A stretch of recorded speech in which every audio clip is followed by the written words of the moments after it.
अरे कोई तो उन वीर योद्धाओं का भी अनुयायी हो, अरे कोई हो जिसके जहन में देशभक्ति छाई हो, अरे कोई हो जो यूं कहे मैं आज का बलिदान हूं। भीड़ से निकले और बोले मैं ही हिंदुस्तान हूं, भीड़ से निकले और बोले मैं ही हिंदुस्तान हूं, मैं ही हिंदुस्तान हूं।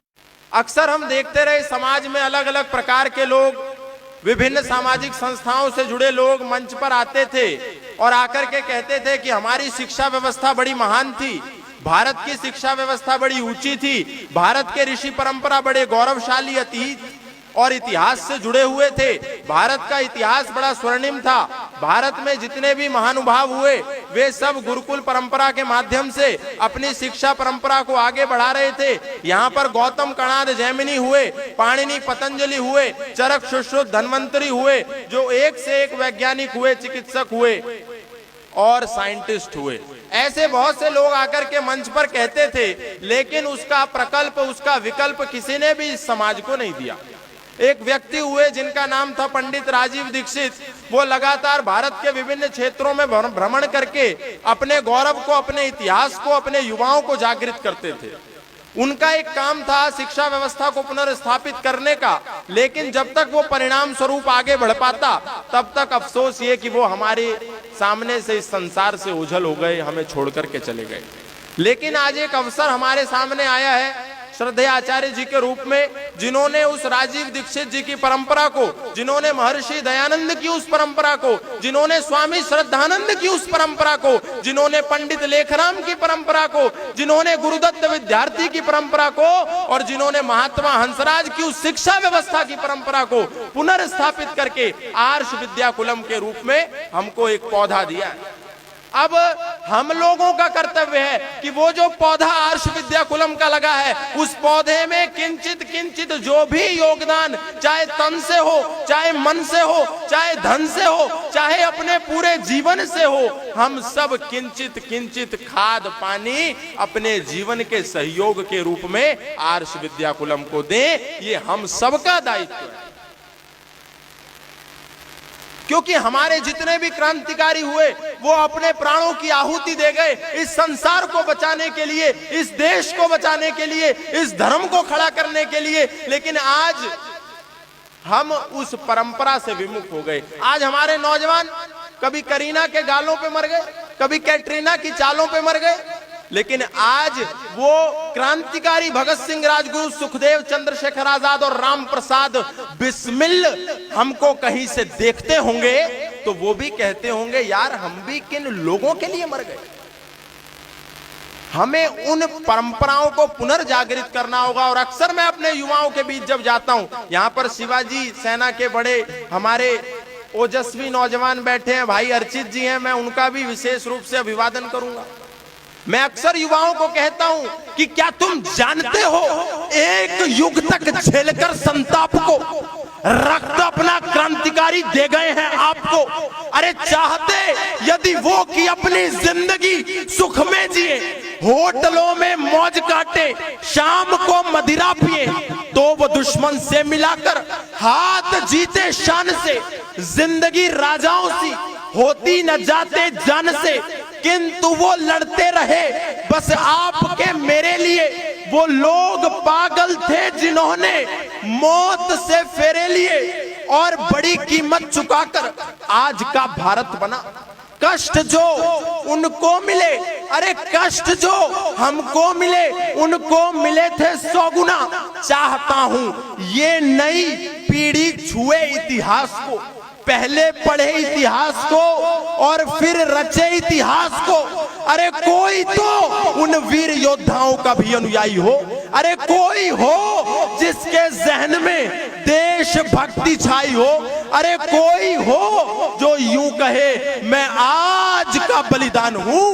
भीड़ से निकले और बोले मैं ही हिंदुस्तान हूं, भीड़ से निकले और बोले मैं ही हिंदुस्तान हूं, मैं ही हिंदुस्तान हूं। जब हम देखते हैं बहुत सारे हमारे नौजवान यहाँ पर बैठे हैं, बहुत सारे महानुभाव बैठे हैं, जब वो आचार्य जी की आर्ष विद्याकुलम की कक्षा लेते होंगे तो वो इस बात को जानते होंगे कि सुबह 5 बजे से 4 बजे से कक्षाओं की श्रृंखला प्रारंभ हो जाती है। और रात को 8 बजे 9 बजे 10-10 बज जाते हैं प्रश्नकाल लेते हुए, शंकाओं का समाधान करते हुए। मैंने स्वयं इस बात को अनुभव किया कि आचार्य जी की जो कर्तव्य निष्ठा है, जो समर्पण है, जो त्याग है, 5 बजे शाम को चले, कभी सुबह 4 बजे चले, कभी 3 बजे घर पहुंचे, कभी 1 बजे पहुंचे, कभी 2 बजे पहुंचे, ना खाने का पता, ना पीने का पता, ना उठने का पता, ना जागने का पता, ना सोने का पता, कब उठते कभी पता नहीं चलता, कब सोने को मिलता पता नहीं चलता, 2-2 3-3 दिन हो जाते, यात्राओं में चलते रहते। अब हम लोगों को गुरु दक्षिणा के रूप में आर्ष विद्याकुलम को क्या देना है? क्या हम तन से दे सकते हैं? क्या हम धन से दे सकते हैं? क्या हम मन से दे सकते हैं? अपनी संस्कृति को पुष्पित और पल्लवित करने के लिए अपना क्या सहयोग दे सकते हैं? ये हमको आज यहां से आए हैं तो ये सुनिश्चित करके ही जाना है, करना है ये काम। इसी में चित्त लगा दो, अपने पर विश्वास रखो, संदेह भगा दो। अरे अभी समय है, अभी नहीं कुछ भी बिगड़ा है।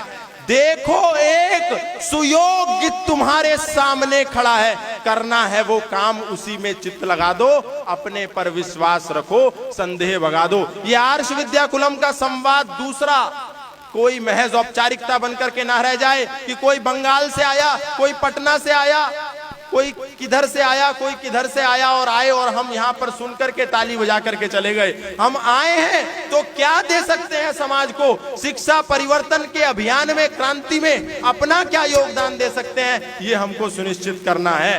क्योंकि एक हाथ में भाला भी चाहिए और एक हाथ में माला भी चाहिए, एक हाथ में क्रांति भी चाहिए, एक हाथ में शांति भी चाहिए, एक हाथ में शस्त्र भी चाहिए और एक हाथ में शास्त्र भी चाहिए। अग्रतः चतुर्वेदा पृष्ठतः शस्त्रम धनु इदम ब्रह्मम इदम शस्त्रम शापादपि शरादपि शस्त्रेण रक्षित ही राष्ट्र शास्त्र चर्चा प्रवर्तते। आपने देखा सुबह आर्यवीर दल के और हमारे नौजवान क्षत्रिय लोगों ने आपको जो प्रदर्शन दिखाया, विश्वामित्रादि ऋषियों के यज्ञ हवन भी तभी सफल होते हैं जब पहरे पर स्वयं धनुर्धर राम खड़े होते हैं। तो हमको दोनों दिशाओं से आगे बढ़ना होगा और ब्राह्मण, क्षत्रिय, वैश्य, शूद्र इस परंपरा को ब्रह्मचारी, गृहस्थी, वानप्रस्थी और सन्यासी, इन चारों पहियों को लेकर के हम समाज में आगे बढ़ें, ये आज हम संकल्प लें।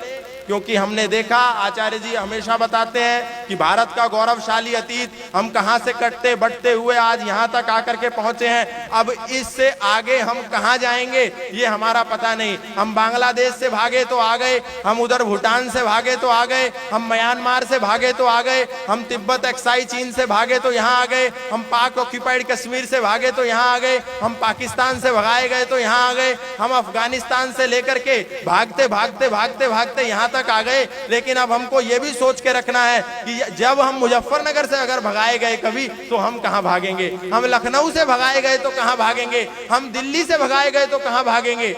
इससे अधिक हम कहीं भाग नहीं सकते। भागने के लिए हमारे पास कोई ऑप्शन नहीं है। और हमको पीछे भी देखना है कि कश्मीर जैसी घटनाएं कैसे घटित हुई। अरे 7 लाख कश्मीरी पंडित कश्मीर से भगा दिए, तिलक लगाने वालों के भी होश ठिकाने लगा दिए, माँ को काटा, बहन को लूटा, वो चुपचाप खड़े रहे।